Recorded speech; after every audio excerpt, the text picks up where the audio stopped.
Anything can help, right? But it probably is not going to be enough. This is about politics. It's about poison politics. It's about division. It's not just about ignorance. It's about animus.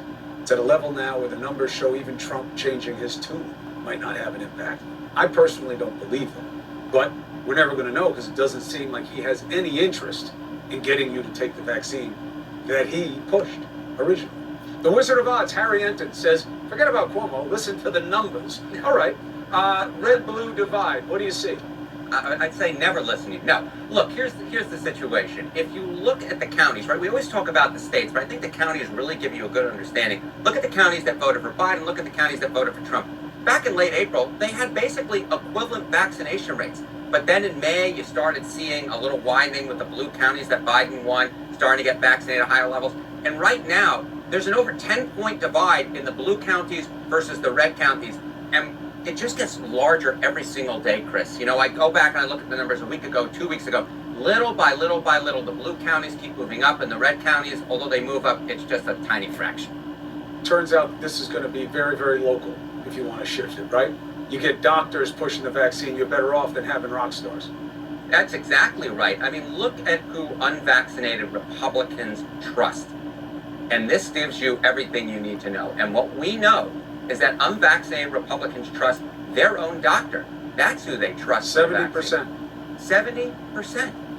Look at Dr. Anthony Fauci. Just 15% of unvaccinated Republicans trust him as a source for vaccine information. He is not really speaking, you know, he speaks to the people who already have gotten the vaccine. What we need is to make sure this is localized, that this is in doctors' offices, which the Biden administration is trying to do.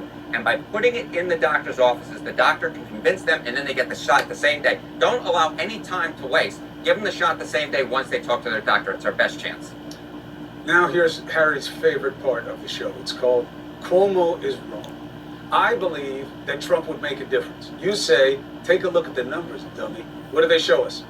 What they show us is just look at the people who are unvaccinated. If Trump strongly urged you to get the vaccine, would you be more likely to get it? Just 15% of the unvaccinated said yes, they'd be more likely to get it. Even among Republicans, it's just 20%. I think, you know, oftentimes we say, oh, the Republican base will just go where Trump tells them. I don't think that's necessarily the case. It's certainly not the case here. Oftentimes it's about Trump reading the base.